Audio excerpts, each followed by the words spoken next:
Et salut les amis, c'est Nico de VTT Plaisir, je suis très heureux de vous retrouver dans cette nouvelle vidéo. En plus, on a un bon sujet ce coup-ci sur cette vidéo. Une fois n'est pas coutume, en règle générale, je vous propose que des sujets pourris.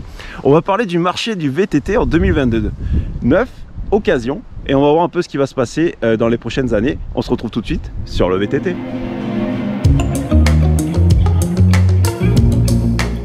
Et salut et bienvenue sur cette nouvelle vidéo de VTT Plaisir. Si tu ne me connais pas, je suis Nicolas, j'anime une petite chaîne de VTT.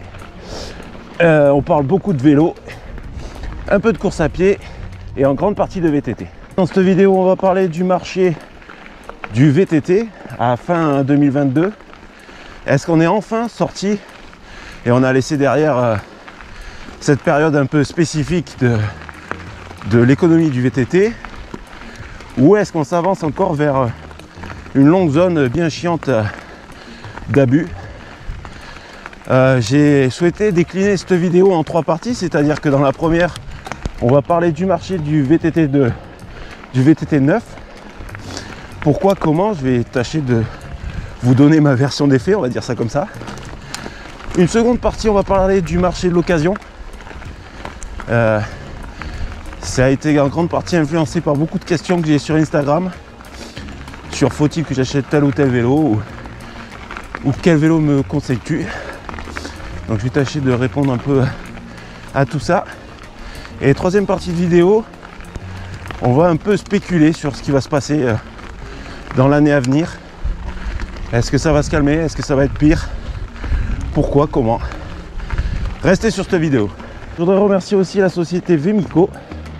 La société Vemico fabrique et propose des batteries de caméras et d'appareils photo adaptables. Ils m'ont fait le plaisir de me fournir 3 batteries pour la GoPro 9. C'est bien sympa. Merci à vous.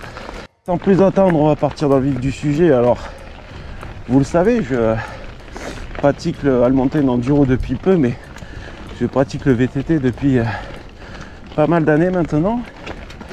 Et j'ai connu une époque bénigne. Et on va pas dire c'était mieux avant, parce que il n'y a pas si longtemps que ça fait à peu près 3 ans maintenant. L'époque bénite où on débarquait chez notre bouclard, notre magasin de vélo. On parlait un peu de nos souhaits, qu'est-ce qu'on voulait pas, qu'est-ce qu'on peut nous faire. Et à ce moment-là, on entrait dans une négociation, il faut appeler un chat un chat.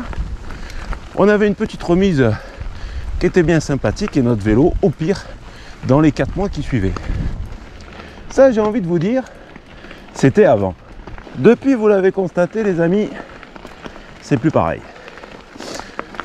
Le prix des vélos carrément bien augmenté, pour pas dire explosé. Les délais de livraison deviennent un facteur du choix de votre vélo. C'est dit comme ça fait peur. C'est-à-dire que bientôt, et si c'est pas le cas pour certains d'entre vous, et je sais malheureusement que ça l'a été, vous choisissez votre vélo, non pas par vos souhaits ou votre coup de cœur, mais par rapport à sa disponibilité. Et ça, c'est grave. Alors, j'ai pas forcément envie de cracher sur les marques. Je vais plutôt tenter d'expliquer ce phénomène. Et je vais vous laisser juge de tirer les conclusions qui s'imposent. Est-ce que tout ça justifie le tarif et les délais ou pas? Premier argument, c'est l'excuse number one de ces dernières années, c'est le Covid. Le Covid a eu 2 effets, c'est-à-dire le premier, c'est de vider les usines des travailleurs, puisque beaucoup d'usines se sont arrêtées en production. Vous le savez, c'est pas un secret dans le milieu du vélo, les usines sont énormément implantées en Asie. Il y a un autre phénomène qui contrarie ce que je suis en train de vous dire, on va en parler juste après. Et le deuxième phénomène qui a été plutôt positif pour les marques par contre, c'est les confinements successifs. On fait ouvrir les yeux aux gens, et pas forcément que les Français, à ce qui était bien, ce qui était sympa à faire. Et ils se sont très vite rendu compte que exercer un sport nature, un sport découverte, c'était et bon pour la santé, plutôt gratuit. Et drôlement écolo, donc beaucoup de gens se sont tournés vers le vélo nature et particulièrement le VTT.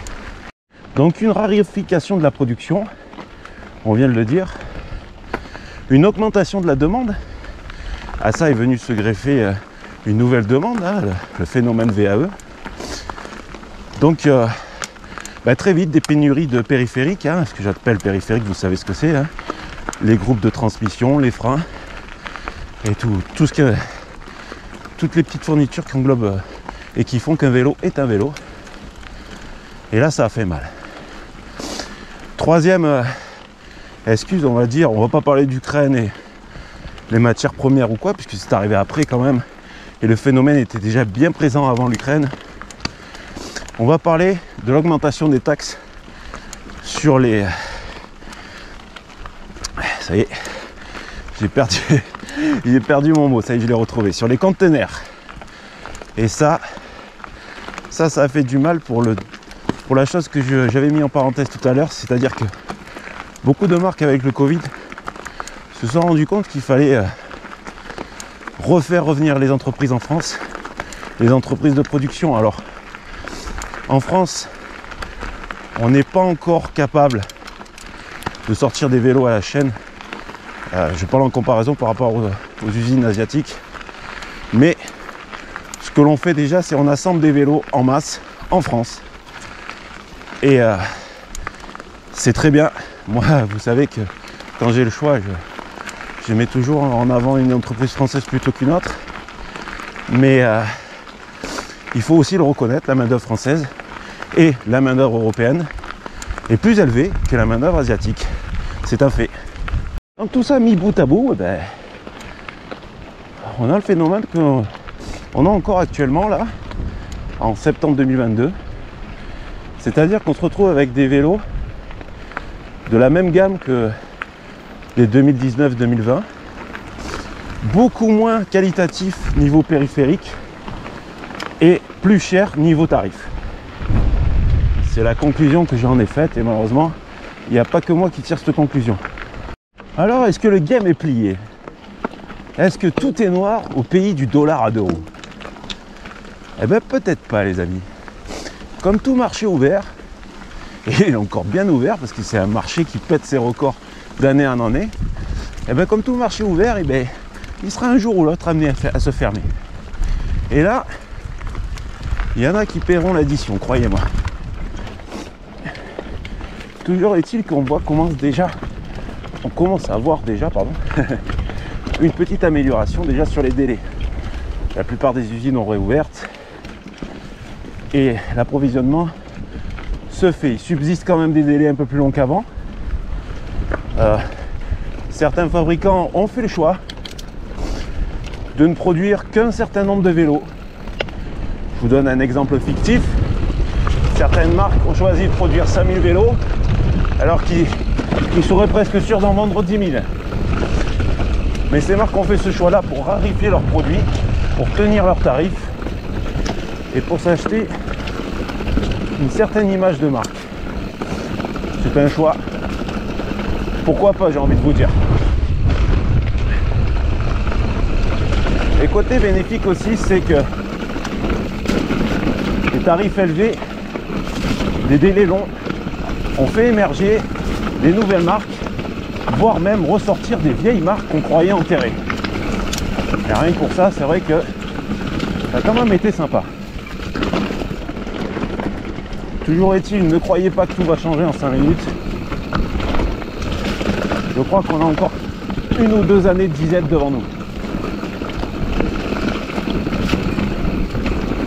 Alors pour clôturer sur le marché du neuf, à la question Nicolas, faut-il acheter un vélo neuf actuellement? J'aurais tendance à vous répondre, est-ce que vous avez déjà un vélo? Est-ce que le vélo que vous avez vous convient? Parce que actuellement sur le marché du neuf, personnellement, et c'est ce que je suis en train de faire, j'attendrai un peu. Quitte un peu à perdre sur la revente de mon ancien vélo, le Genius 960. Mais là, vu les tarifs et surtout les équipements proposés, moi j'attendrai un peu. Ce qui me transporte directement vers la deuxième partie de vidéo, Il enchaîne bien le Nico. On va parler du marché de l'occasion. Alors pareil, ça ne vous a pas échappé. Le marché de l'occasion, il a pris une sacrée gifle. Ce qui était valable, les règles étaient valables avant, ne le sont plus maintenant. C'est-à-dire qu'avant, un vélo décotait énormément. On avait souvent tendance à comparer ça au marché de l'automobile, sauf qu'un vélo cotait beaucoup moins bien qu'une voiture. On pouvait perdre jusqu'à 50% de la valeur sur la première année. C'était un truc de fou. Actuellement, et j'en veux pour preuve l'exemple encore de mon vélo, le Scott Genius 960. Actuellement, je pourrais le revendre le prix que je l'ai payé, remisé, juste avant le premier confinement, donc en 2020. Mais là, on va parler de maintien de prix. Et c'est là où le phénomène il est impressionnant, c'est que sur le marché de l'occasion, les vélos ont stoppé les décotes. C'est un truc de fou. Les vélos tiennent la cote. C'est-à-dire que même pour les compétiteurs, un vélo qui a fait une saison de compétition, en règle générale, une pile. En règle générale, les compétiteurs aiment bien changer de vélo chaque année. Ben, ce vélo-là, ayant fait une saison de compétition, va se vendre pratiquement le prix du neuf. Et là, ça a été un phénomène impressionnant qui tente quand même maintenant à se réguler et à baisser un petit peu. Et bien pareil, c'est directement lié au marché des vélos neufs. C'est-à-dire que une grande partie ne souhaitait pas attendre des délais à rallonge ou ont complètement jugé que les prix étaient bien trop élevés pour ce que c'était. Donc ces personnes-là se sont tournées sur le marché de l'occasion. Ce qui a fait vraiment grimper les prix. Plus il y a d'offres, du moins plus il y a de demandes, et plus l'offre augmente. En contrepartie, les gens, là je peux me mettre dans cette case-là, les personnes qui ont des vélos assez potables et qui les auraient peut-être changés, se sont dit on va attendre un peu, cette année on ne changera pas le vélo. Donc ça a encore rarifié l'alimentation du marché d'occasion.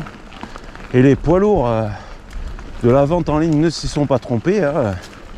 Le Bon Coin en tête de ligne, vous avez qu'à regarder la partie vélo du Bon Coin, c'est assez flagrant. Ou de la création de certains sites en vente spécialisés, Bikehead en tête. Et vous verrez que j'ai pas tout à fait tort dans ce que je suis en train de vous dire. C'est un réel marché maintenant. Et que lui aussi est rarifié. C'est-à-dire que malheureusement, même maintenant sur l'occasion, vous n'arrivez pas à trouver ce que vous voulez. C'est hallucinant. Alors, il y a quand même un point positif sur le marché de l'occasion, c'est que ces derniers temps, on a vu arriver pas mal de choix sur les VAE d'occasion. Là encore, les prix sont assez élevés, mais il y a eu quand même une offre qui est plus importante que ces derniers temps, puisque ce marché-là, donc le marché du VTT-AE, c'était un marché, on va dire, jeune, et il est vrai qu'on ne trouvait pas encore beaucoup de vélos électriques d'occasion sur le marché. Et là, ces derniers temps, on en trouve de plus en plus. Par contre, attention, sur l'achat d'un vélo d'occasion, il faut toujours faire attention à l'état du vélo et à son bon fonctionnement. Sur un VTT-AE, c'est le même tarif, sauf qu'il va falloir prendre en compte l'état de la batterie et l'état du moteur. Ce sont des choses aussi qui ont beaucoup changé ces derniers temps. Je me devais de vous en parler. Les batteries, je suis assez qualifié pour vous en parler, puisque moi je travaille sur des machines qui ont des batteries beaucoup plus importantes et des machines aux batteries lithium. Attention, ce type de technologie n'est pas éternelle. C'est une technologie qui est très difficilement recyclable. Donc des batteries reconditionnées, vous n'en aurez pas beaucoup sur le marché. Donc faites très attention quand vous choisissez un VAE d'occasion au tarif des kits de réparation du moteur. Oui, ça existe. Et il y a des kits qui sont vraiment pas chers. Et surtout au prix d'une batterie. Il faut savoir qu'une batterie, sur moi les typologies de machines que j'ai dans mon travail, c'est 5 ans en production. Et je pense que sur un vélo 4-5 ans, je pense que la batterie a quand même décliné de sa capacité et surtout de son autonomie. Donc faites très très attention à ces points de contrôle lors de l'achat d'un VAE d'occasion. Pour vous faire un rapide petit chapitre aussi sur les pièces d'occasion, Pareil, vu que l'approvisionnement des pièces détachées sur les vélos, c'est rarifié au même titre que les vélos. Les délais ont explosé, mais c'est surtout les tarifs qui ont explosé. On a connu une période où pour acheter un dérailleur, où c'était en rupture de stock, ou alors ça valait de l'or. Pour un DR ou un SLI, je les ai vus monter jusqu'à 120, 130 euros, alors que ça valait 50, 60 euros. Mais bon, ça, les prix sont retombés, heureusement. Mais il faut savoir que le marché des pièces d'occasion a explosé. Bikehead en tête et Le Bon Coin aussi, pour pas les nommer. Et il est vrai que c'est un petit côté écolo qui passe sans me déplaire. C'est vrai que donner une seconde vie à un vélo ou à des pièces détachées, pourquoi pas.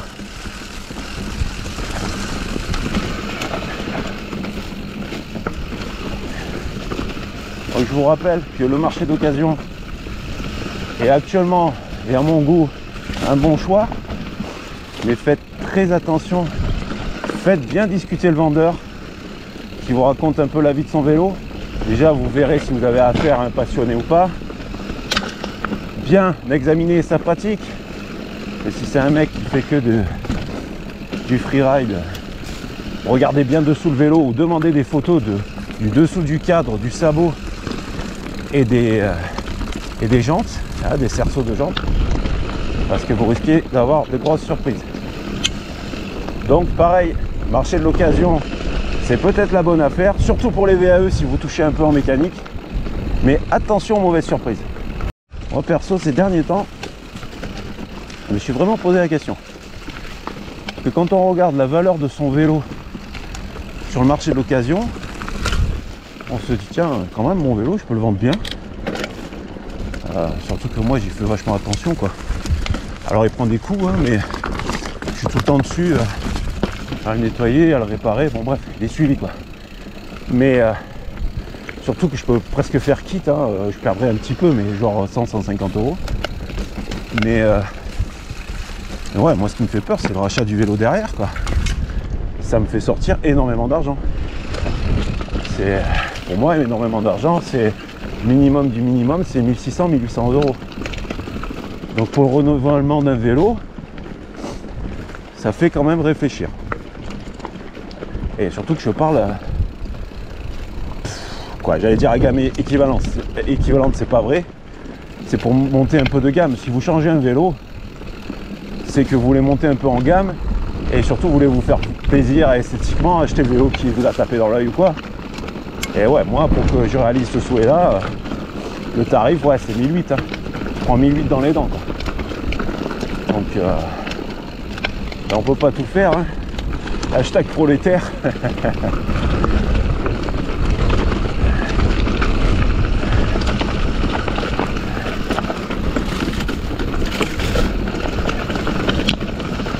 Voilà, ces derniers temps, je regardais un peu les tarifs. Je suis tombé sur des... Oh putain, ça a creusé là. Ah ouais, il y a eu des orages. Ouais, je regarde un peu les tarifs sur des Ranson ou des Genus un peu plus upgradés que le mien, hein. On va pas se mentir. Et je vois les tarifs. Pourtant, ils ont 2 ans de plus que le mien. Laissez tomber, je ne vais pas acheter ça, ça sert à rien. Pour un peu que je tombe sur un mec qui s'est fait plaisir sur le vélo et tout, il faut que je reprenne beaucoup de périphériques, que je reprenne le cadre parce qu'il doit avoir des pop partout et tout, non, c'est pas la peine. Pour moi, actuellement, même le marché de l'occasion, c'est pas facile, voire pas du tout pour moi, quoi.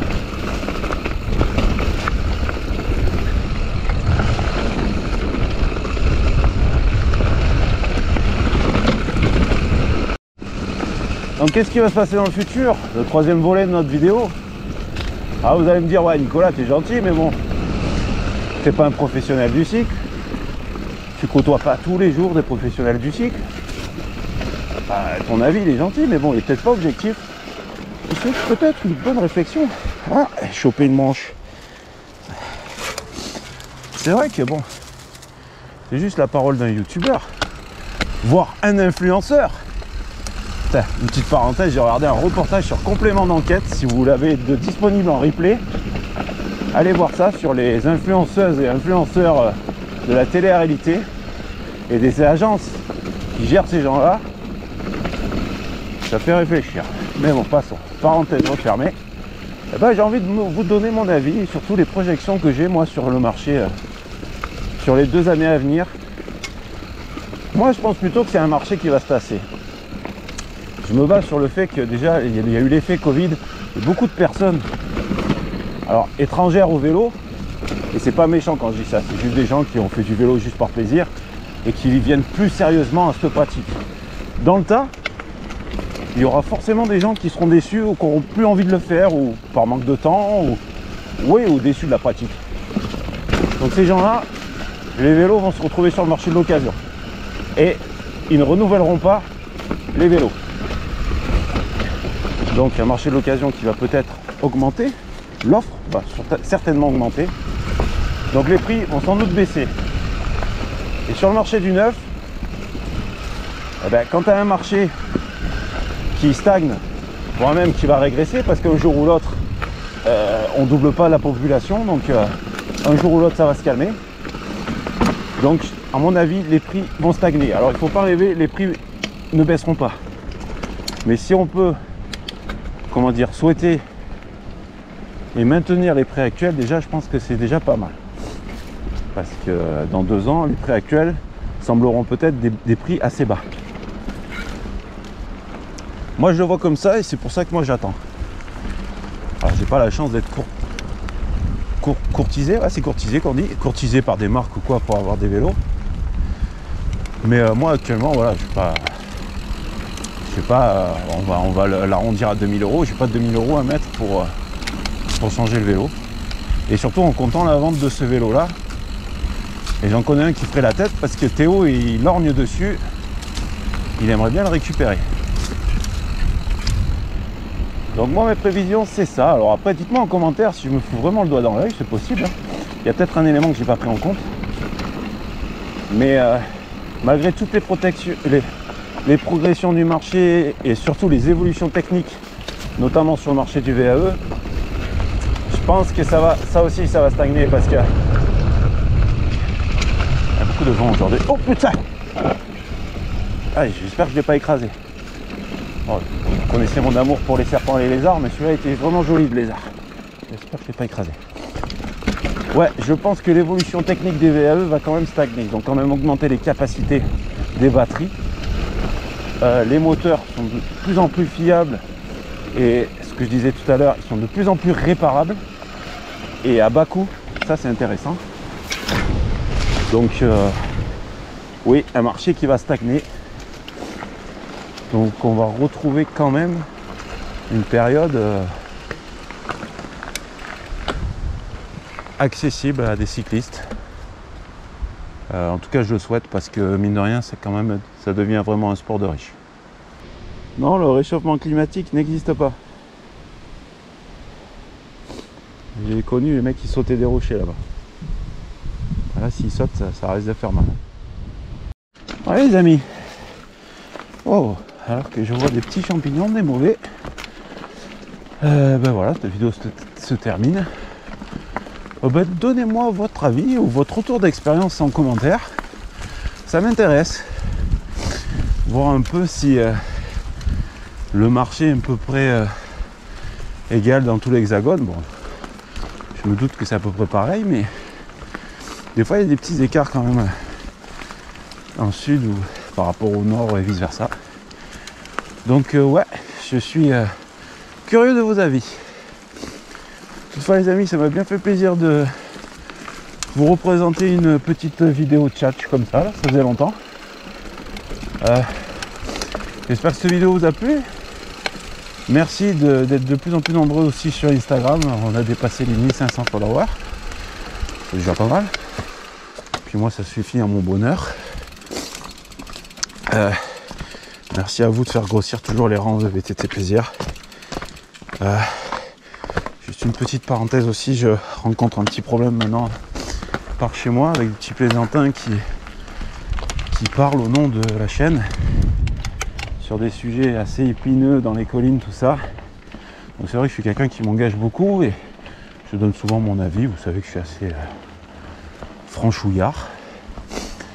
Mais quand je donne mon avis, c'est moi qui le donne. Donc si des gens veulent parler sur des sujets épineux ou veulent faire de la dégradation comment dire, de matériel communal ou quoi, c'est leur problème, mais qu'ils le fassent en leur nom et non pas au nom de VTT Plaisir, parce que c'est pas du tout mon délire. Et moi je suis plutôt du genre à faire des actions en colline, et la ville et l'urbanisation, je laisse ça à qui ça plaît. Mais c'est pas mon délire en tout cas. Donc voilà, j'espère que le message est passé. J'en veux à personne. J'ai pas envie d'encourager ce genre de pratique, mais je me tenais, comment dire, je me devais de réagir à ça, et surtout de dire publiquement que j'ai rien à voir dans ce genre de bêtises. Voilà, parce qu'il faut appeler le chat un chat. Voilà les amis, je vous souhaite de mon règle quand même. Et surtout faites du vélo, faites-vous plaisir. Ciao.